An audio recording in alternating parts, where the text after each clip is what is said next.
Hello friends, मैं गौरव और James Webb space telescope ने सबसे पुरानी गैलेक्सी ढूंढी। जेम्स वेब ने मल्टीवर्स थियरी को प्रूव किया। जेम्स वेब ने एलियंस के एग्जिस्टेंस का भी प्रूफ दिया एंड रिसेंटली उसने जुपिटर के कई सारे राज खोले हैं। लेकिन एक मिनट, जुपिटर के कई सारे राज। जुपिटर के बारे में तो हम ऑलमोस्ट हर कुछ जानते थे, right? It is the biggest planet, it is a gas giant and it is one of the oldest planet जो हमारे सूरज के साथ ही फॉर्म हुआ था। But the fact is that even true? क्या आपको पता है जुपिटर्स के पास भी सैटर्न के जैसे रिंग्स हैं? जुपिटर में भी ऑरोरास फॉर्म होते हैं। क्या आपको यह पता था कि उसके मून्स के पास भी एक मैग्नेटिक फील्ड है? एंड लास्टली, सूरज से इतना दूर होने के बावजूद उसका कोर सूरज के बाद second hottest core in our solar system है। सो डज दैट मीन, जैसे सब कहते हैं, जुपिटर एक फेल्ड स्टार था? वेल, हम ये कह सकते हैं कि हमें यह भी नहीं पता था कि हमें जुपिटर के बारे में क्या नहीं पता था। और इन्हीं सारी चीजों से जेम्स वेब स्पेस टेलीस्कोप ने हमें वाकिफ कराया है। So let us start with our Jupiter's story. So Jupiter की कहानी शुरू होती है आज से करीबन 4.5 बिलियन साल पहले, जब सूरज बस पैदा ही हुआ था। अब since it was one of the oldest and the biggest planets, eventually इस प्लैनेट का नाम रखा गया Jove, also known as Jupiter, यानी रोमन मिथोलॉजी का the king of the gods. लेकिन हमारे सोलर सिस्टम के सबसे पुराने प्लैनेट के बारे में हमें कई हजार सालों से पता होने के बावजूद भी ये तक नहीं जानते थे कि इसका कोर कैसा है, एक ठोस सॉलिड या किसी तपते लावा जैसा कोई लिक्विड। और यही जानने के लिए नासा ने एक्सक्लूसिव प्रोब जूनो को 5 अगस्त 2011 को जुपिटर को स्टडी करने के लिए उस पर भेजा। आज जूनो को लॉन्च हुए पूरे 10 साल हो गए हैं और जुपिटर आज की तारीख में भी काफी एफिशिएंटली अपने सारे सीक्रेट्स छुपा के बैठा है। और नतीजन, जूनो की मदद के लिए नासा को अपने और भी कई टेलीस्कोप्स को जुपिटर की ओर मोड़ना पड़ा, like the Hubble space telescope, Gemini earth observatory और अब the latest edition James Webb telescope. सबसे पहले जूनो और हबल ने अपने यूवी और विजिबल लाइट डिटेक्टर्स की मदद से सिर्फ जुपिटर के सरफेस को ही स्टडी किया, क्योंकि उसके अंदर एटमॉस्फेयर को स्टडी करने के लिए जो अर्थ बेस्ड जेमिनी ऑब्जर्वेटरी थी, उसके पास हाई पेनिट्रेशन वाले इंफ्रारेड डिटेक्टर्स होने के बावजूद भी वो पृथ्वी के एटमॉस्फेयर की वजह से सिर्फ कुछ ही डेप्थ तक ही जुपिटर को स्टडी कर पाते थे। पर अब with the inclusion of James Webb, जो बाय द वे इसी इंफ्रारेड टेक्नोलॉजी के साथ ऊपर स्पेस से जुपिटर पर नजर रख रहा है, अब फाइनली वी नो कि भले ही सूरज से दूर होने की वजह से जुपिटर का सरफेस आपको इंस्टेंटली जमा दे ठंडी की वजह से, लेकिन उसका कोर फिर भी सोलर सिस्टम का दूसरा सबसे हॉटेस्ट कोर है आफ्टर द सन। अब ऐसे में क्या लगता है आपको, क्या जुपिटर के सेंटर में मौजूद गैसेस प्रेशराइज्ड होके लिक्विड बन जाते हैं या वहां एक सॉलिड कोर मौजूद है? Confused, right? वेल, हमारे साइंटिस्ट भी कंफ्यूज्ड हैं और इसीलिए तो जुपिटर को स्टडी करना इंपॉर्टेंट है, ताकि इसके कोर्स की थर्मोडायनामिक्स को हम और भी गहराई से समझ पाए। एंड नॉट जस्ट दिस, ऐसा भी कहा जाता है कि जुपिटर का कोर सॉर्ट ऑफ उसके नेवर एंडिंग स्टॉर्म्स को भी पैदा करता है। So is it even true?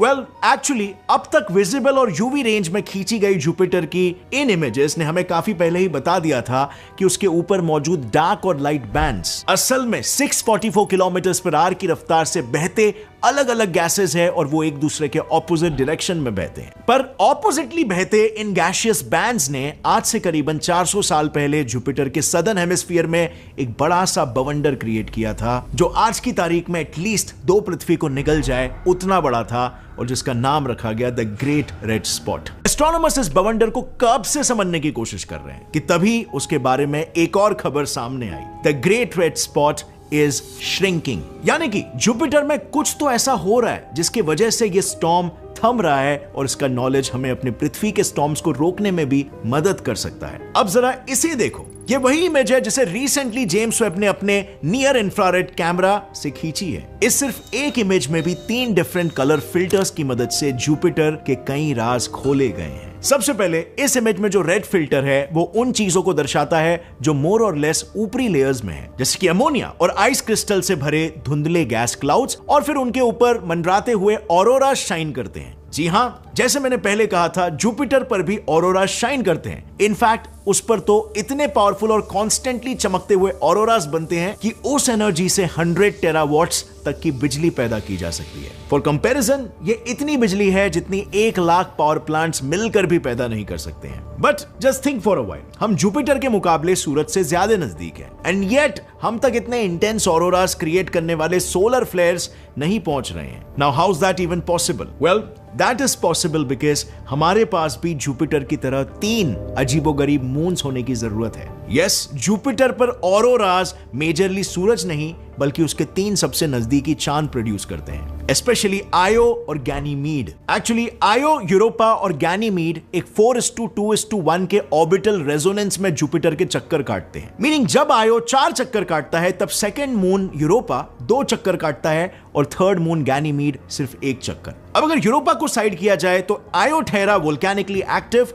और गैनीमीड पूरे सोलर सिस्टम का वो इकलौता मून है जो इतना बड़ा है कि उसके खुद के पास भी मैग्नेटिक फील्ड मौजूद है। अब इसका मतलब समझ रहे हो, आयो के वोल्केनिक इरप्शन सीमित होने वाले चार्ज पार्टिकल्स जुपिटर और गैनीमीड के मैग्नेटिक फील्ड्स के बीच फंस जाते हैं, सिमिलरली जैसे सोलर फ्लेयर्स के चार्ज पार्टिकल्स अर्थ के मैग्नेटिक फील्ड में अटक जाते हैं। And done, we get these beautiful aurora lights. अब अगर हम जेम्स वेब की इस इमेज को अच्छे से देखें तो ऑरोरास ही इसमें ब्यूटीफुल नहीं है। जुपिटर के गैसियस बैंड्स भी काफी ब्यूटीफुल लग रहे हैं। एक्चुअली उसका atmosphere ammonia crystals, hydrogen, helium और मीथेन जैसे ऑर्गेनिक गैसेस से भरा हुआ है। अब इनमें से क्योंकि हाइड्रोजन और हीलियम कंपैरेटिवली हल्के होते हैं, वो ऊपर की तरफ मौजूद होते हैं और मीथेन गैस नीचे चली जाती है, पर नीचे तो गर्म कोर है और ऊपर सुपर कूल ठंडा स्पेस। अब ऐसे में नीचे की गैस गर्म होकर हल्की हो जाती है और ऊपर की ओर बढ़ने लगती है, एंड देन ऊपर की गैस ठंडी होकर भारी हो जाती है और नीचे बैठने लगती है। और इसी गैसियस मूवमेंट्स की वजह से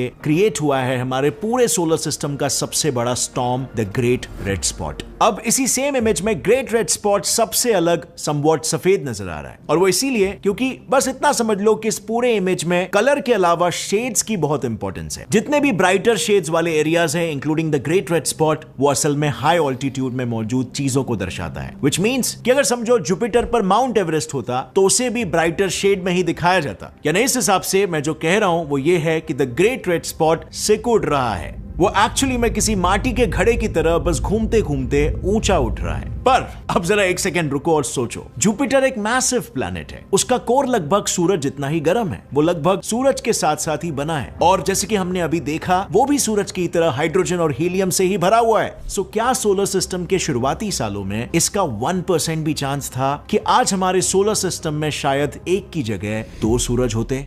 वेल, नहीं।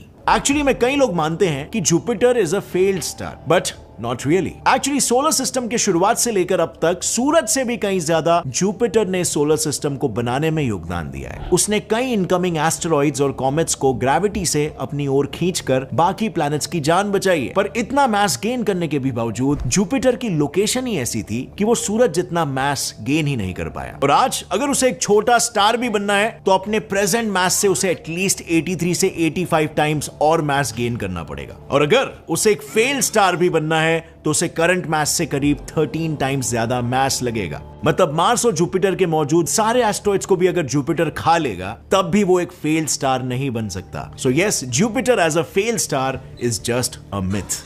And I am pretty sure Jupiter से रिलेटेड ये इकलौता ऐसा मिथ नहीं है जिसे आज भी लोग सच मानते आ रहे हैं। थैंकफुली जेम्स वेब की मदद से आज ये सारे मिसकंसेप्शंस दूर हो रहे हैं। अब जेम्स वेब के इतने ओवरवेलमिंग सक्सेस ने हमें और पूरे साइंटिफिक कम्युनिटी का तो काफी फायदा करवाया, लेकिन at the end of the day हमें एक चीज याद रखना बहुत ही जरूरी है कि हर साइंटिफिक एक्सपेरिमेंट और स्पेस मिशन हमेशा सिर्फ फायदे के लिए ही नहीं किया जाता। देखो, साइंस की शुरुआत ही हुई थी because of a very simple human emotion, curiosity, और इसीलिए देखा जाए तो मोस्ट ऑफ साइंस एक्सपेरिमेंट्स बस हमारी इसी क्यूरियोसिटी को सेटिस्फाई करने के लिए ही किए जाते हैं। अब इसी एग्जांपल को देख लो ना, जुपिटर जैसा एक प्लैनेट जिसे हम न जाने कितने हजारों सालों से ऑब्जर्व करते आए हैं, उसी के बारे में हमें पिछले कुछ ही महीनों में इंफॉर्मेशन मिल रहा है, और बस एक नए टेलीस्कोप की वजह से कितनी सारी नई चीजें जानने मिल रही है। And that is interesting and so fun to explore. अब फ्रेंड्स, अगर आपको जेम्स वेब का कंट्रोलर दे दिया जाए तो आप इस यूनिवर्स के कौन सी चीज पर उसे फोकस करोगे अपनी क्यूरियोसिटी को सेटिस्फाई करने के लिए? लिखिए अपना जवाब नीचे कमेंट सेक्शन में, और अगर इस वीडियो से आपको कुछ भी नया सीखने मिला तो एक लाइक जरूर ठोकना। See you next time friends, till then as always stay curious, keep learning and keep growing. जय हिंद।